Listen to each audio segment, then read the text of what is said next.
Hello my friends, JW here, and welcome to something a bit different on the channel. You've probably seen other YouTubers doing very similar sorts of videos lately, but none of them have really had the sort of right outlook or tone for my liking. So I figured, why not create my own? I am of course talking about what's next for Planet Zoo for the remainder of 2023. Now this isn't a wish list video, that will be coming a little later down the line.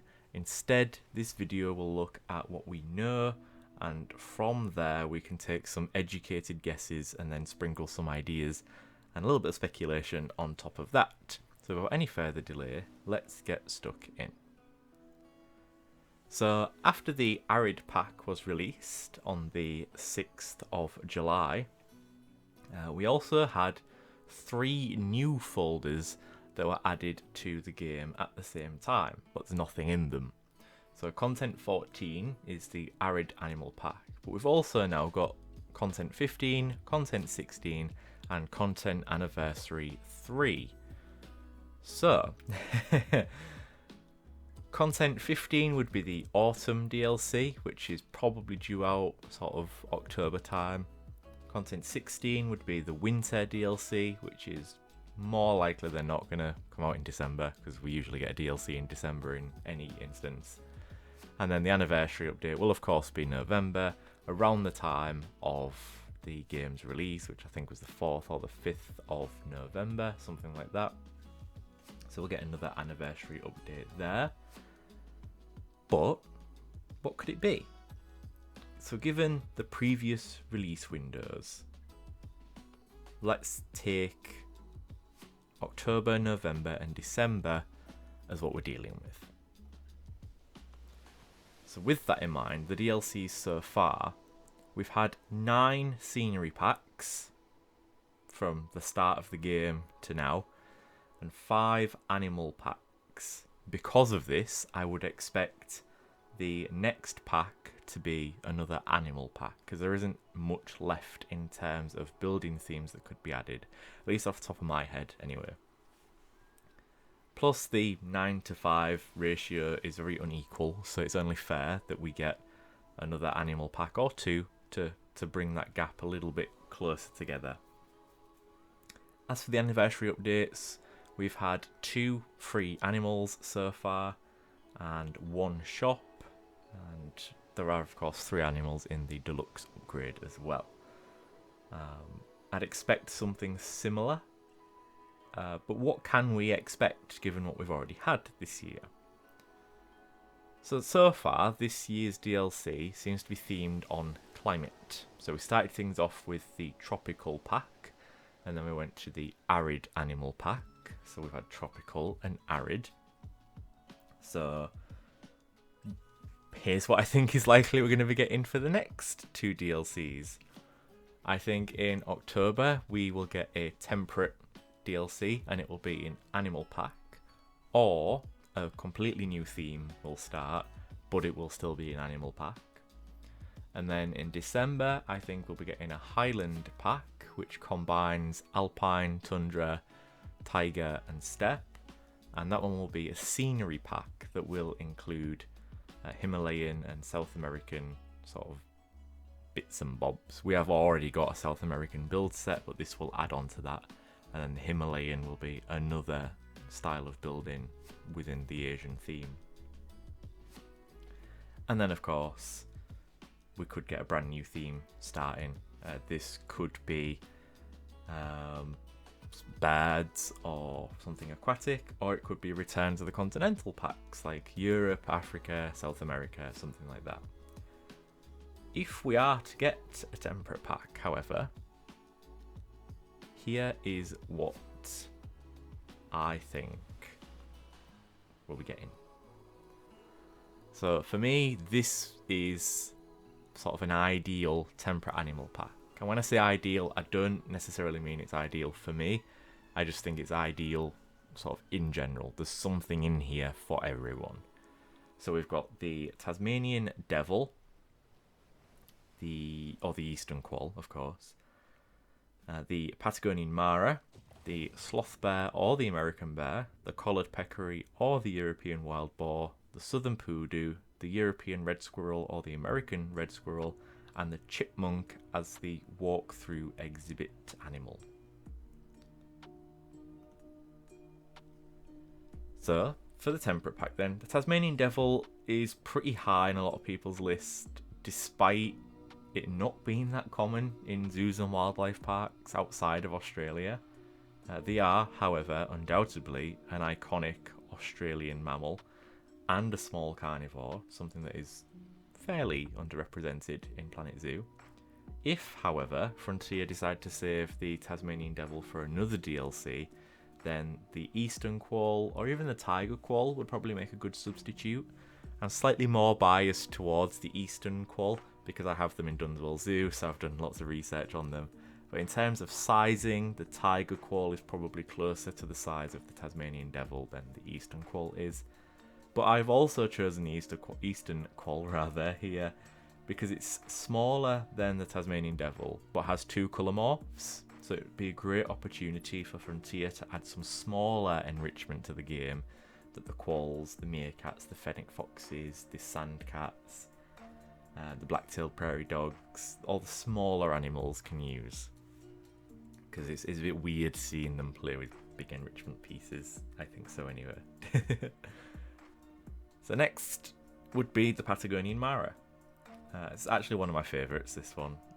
Again, an animal that's pretty high on people's lists. We only have 2 rodents in the game at the moment. The American beaver and the capybara. Unless we're classing a porcupine as a rodent. I'm not 100% sure on that one. So adding the Patagonian Mara would be some more welcome and much needed representation for our rodent brothers and sisters. Additionally, the Patagonian Mara is fairly common in zoos and wildlife parks. It's actually near threatened despite this, so there would be some conservation value there as well, and I reckon Frontier would nail the Patagonian Mara. And there aren't any animals like it in game currently. You know, there's nothing exchangeable in that sense. You know, like we've got you've got your choice of African penguin or king penguin. You've got your choice of African ungulates or European ungulates or North American ungulates. That there isn't anything like the Patagonian Mara in the game at the moment, so that's another reason for it to be included. 2 of the bears next. Either the sloth bear or the American black bear. Personally, I wouldn't mind either. I would probably slightly prefer the sloth bear, just because with its fur and its claws, Frontier tend to do really well in depicting sort of iconic aspects of an animal's biology. So that's why I would lean slightly more towards the sloth bear, just for an aesthetic sort of preference. Both of these, however, are highly requested animals. I can see them both be added to the game at some point in the future, but for the sake of this video, let's just say sloth bear. Frontier could actually make the sloth bear use the hammock enrichment that I think off the top of my head only the sun bear can use at the moment, which is a bit odd, but that's another video in and of itself. Another choice of 2 here, the collared peccary or the European wild boar. I'd rather have the collared peccary. I think it's a little bit more unique, a little bit more niche. Having said that, I wouldn't be against the European wild boar either, but I prefer it at some point in the future. Given which of the 2 you're more likely to see in the zoo, it would be a collared peccary. So that's why I would go for the collared peccary in this one.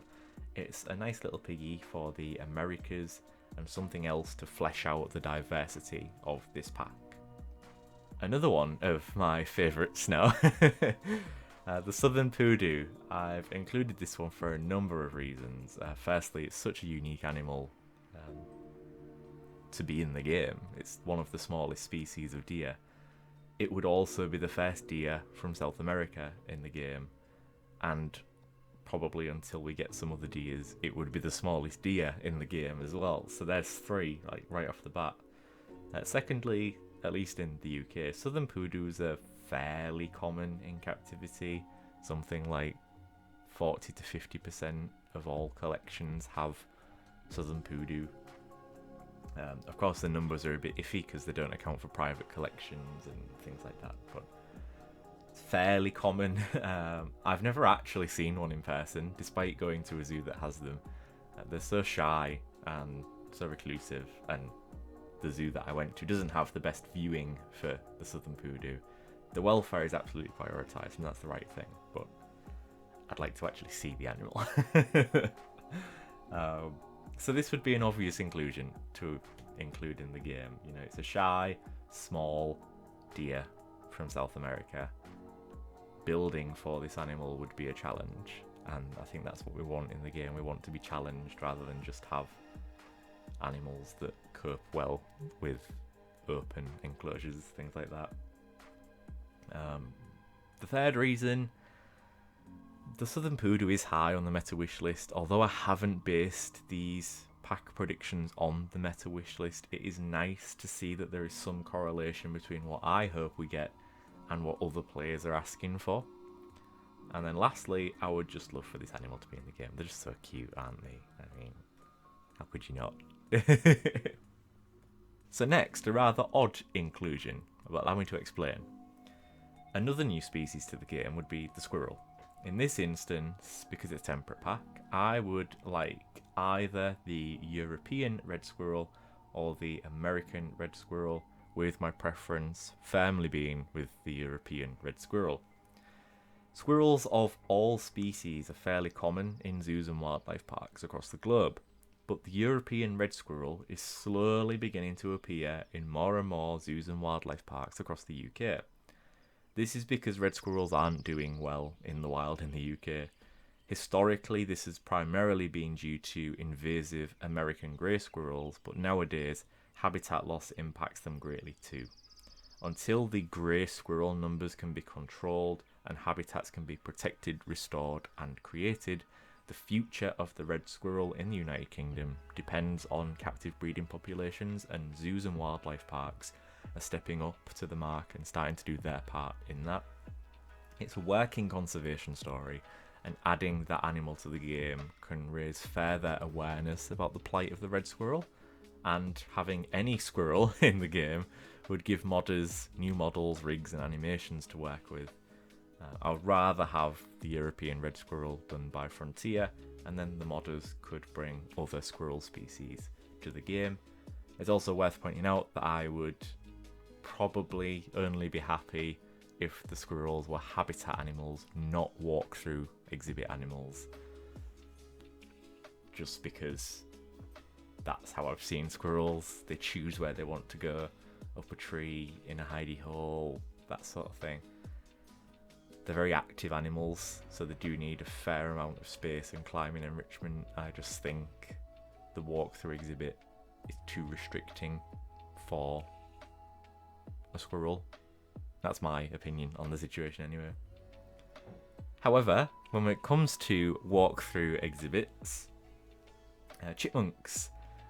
I'm not the biggest fan of walk-through exhibits, in case you haven't guessed. I find the shape to be rather limiting, and in terms of realism, they aren't big enough.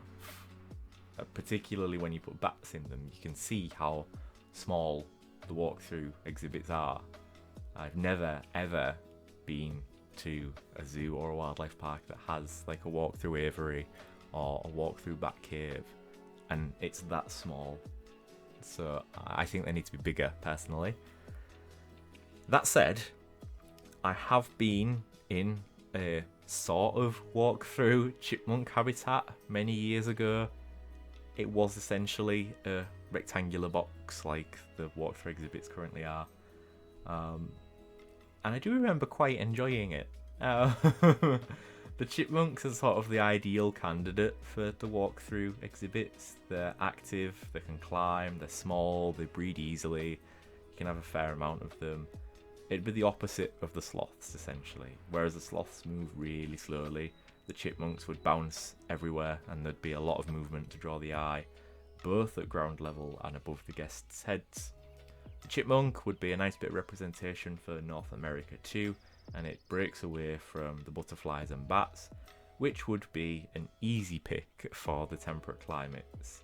And whilst I'm not opposed to more butterflies or bats, I'd much rather have something like the chipmunk in the game. So that's what I think we'll get for the autumn DLC if the theme of climate continues. What about a winter DLC? So for the December DLC, again, if the climate theme continues, I think it will flesh out the alpine, steppe and tiger animals. And unlike the autumn DLC, I think this one will probably be a scenery pack. So as is the standard with scenery packs, here are 5 animals that I would like to see. And these are what I think are the likely candidates. The Pallas's cat, the takin, the spectacled bear or the Darwin's rhea, the secretary bird or the Himalayan manal, and the weta as the exhibit animal.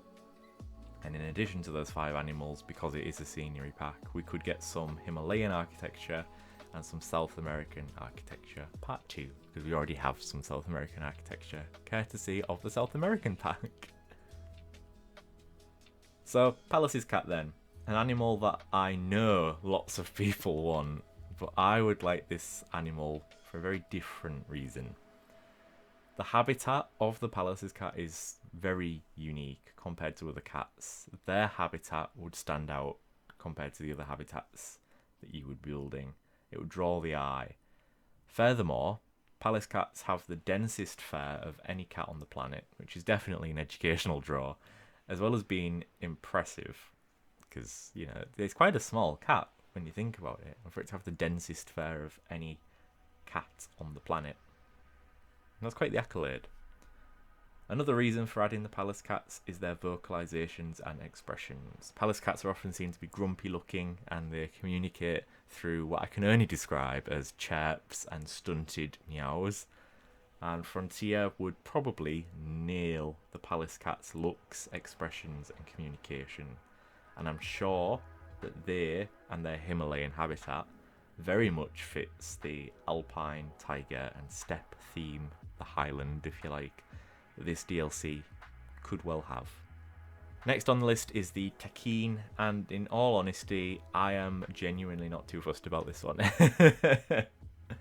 I don't know a lot of them. They aren't that common in zoos and wildlife parks around the UK and Europe. I've never seen them in person. However, from what I understand, they are fairly common in American zoos, and they do of course fit that highland theme, the alpine, tiger and steppe. Because of this, I haven't selected a singular species, as any takin will do. So that could be the nominate species, or any of the following subspecies. So you've got the Sichuan takin, the Bhutan takin, the golden takin, and the Mishmi takin.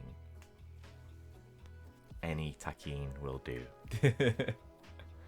This one, really difficult for me. Ideally, I'd like both of them to be included, but either the Andean bear or the Darwin's rhea would make a great and much welcomed addition to Planet Zoo, as well as fitting within the theme of the DLC. The Andean bear lives, as the name might suggest, high in the Andes mountain range, inhabiting the cloud forests and sparsely vegetated slopes. It would be another step closer to adding all of the bears into Planet Zoo, as well as bringing some much needed South American representation to the DLC and the game as a whole. Much like the Andean bear, Darwin's rhea is also found in South America, but this time on the steppes in the southeast of the continent. Darwin's rhea would not only once again represent South America, but add more birds to the game, which is definitely a welcome thing. Another bonus of adding the Darwin's rhea would be the completion of the ratite family of birds, as we already have the emu and the ostrich. Again, I would love for both of these animals to be added into the game, but if I did have to just choose one, I would probably have to go for the Andean bear. It just ever so slightly wins by a smidge. This one, yet another really difficult one for me, as I really like both of these birds and I think they can both fit into the game excellently. My first opinion would be the secretary bird, and my second would be the Himalayan manal.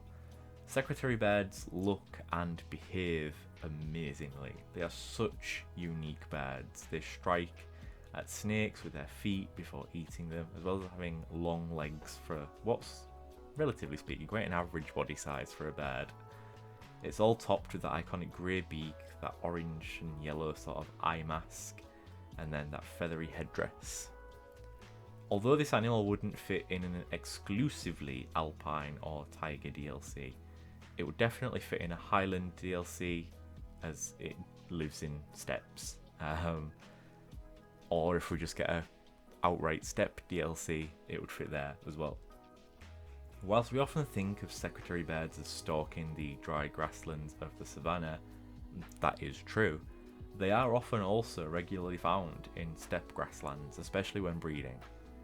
Another African bird, besides the ostrich, would be greatly appreciated, and to be honest, just another bird would be greatly appreciated, and Frontier would be able to do the secretary bird a great deal of justice with its looks and its behaviour. Second option, equally as impressive, but for very different reasons. So you've got the Himalayan manal, which is a stunning bird that's found on the high, craggy slopes of the Himalayan mountain range. The males are brightly coloured with blues, greens, purples, whites and oranges all sort of mixed in with different feathers and plumage. The females tend to just be varying shades of brown, they just have a little bit of colour around the eye.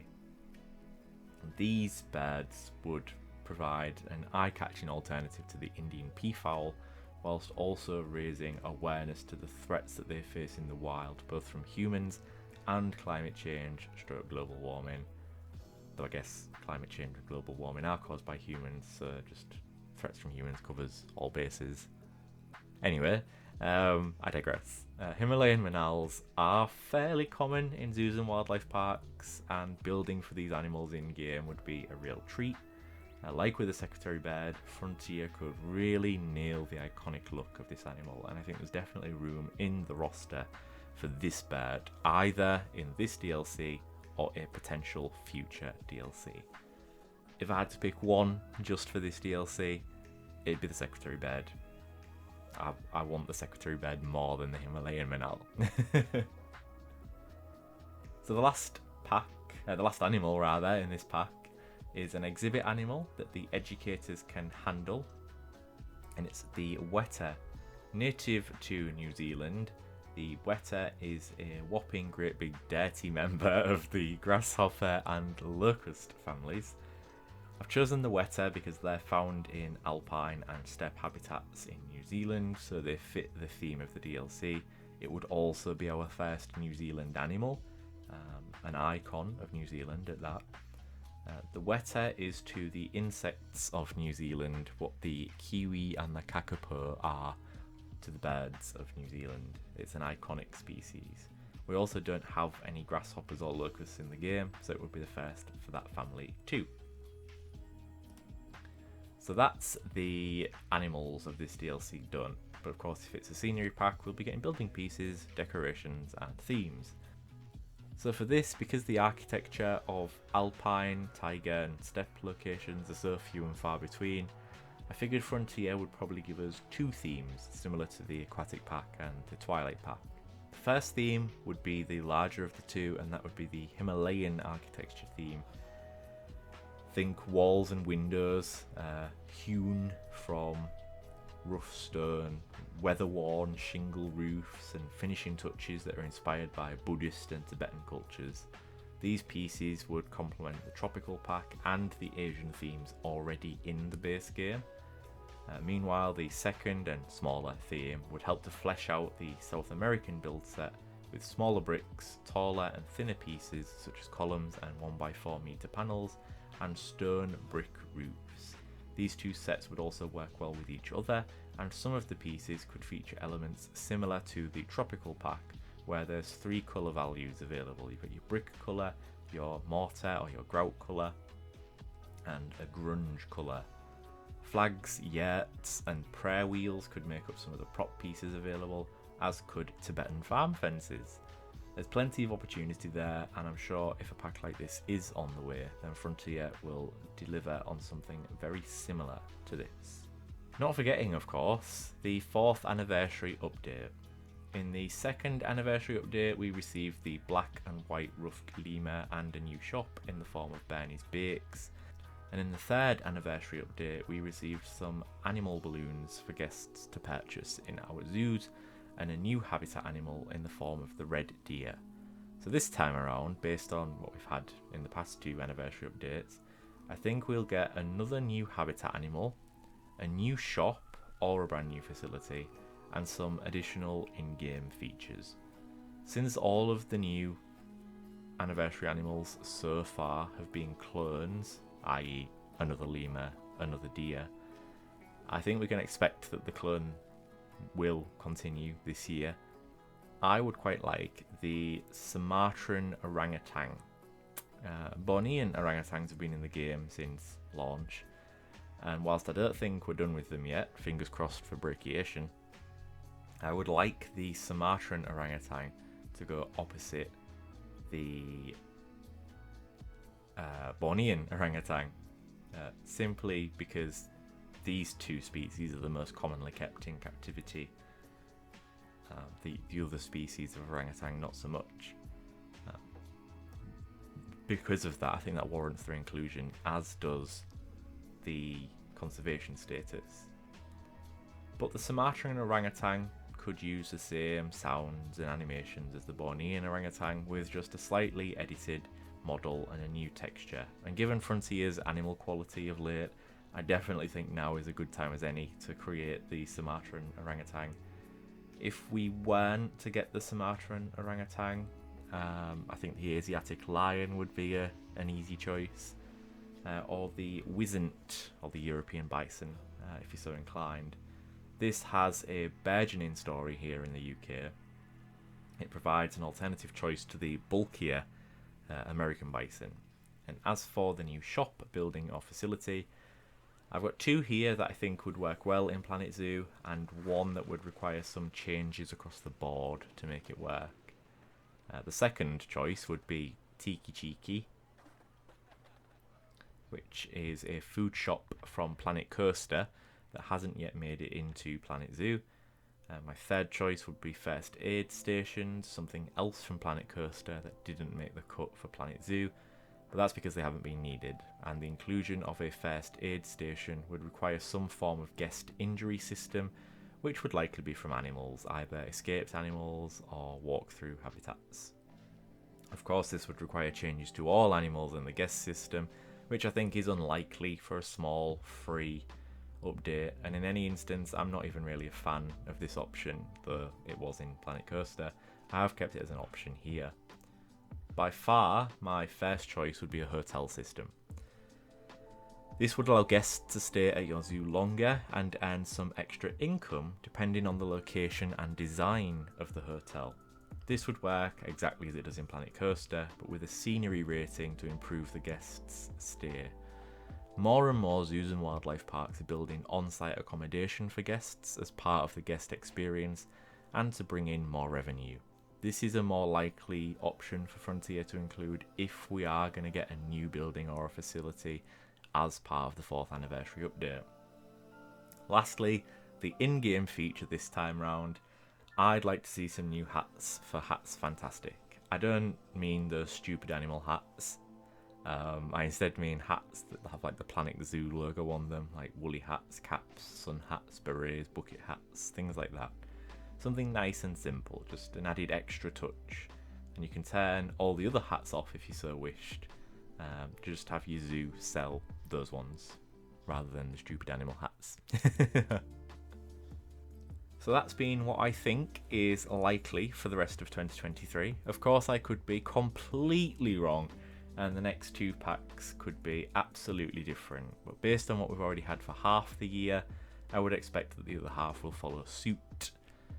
Either way, we have reached the end. Thank you very much for watching. Please show the video and the channel some love. If you have liked this video, you can hit the like button, and if you want to see more Planet Zoo content, please remember to subscribe to the channel too. You can also find me on Instagram and Twitter at JW_YT. Until the next time, my friends, stay safe, stay kind, and I shall see you all very, very soon. Bye bye for now.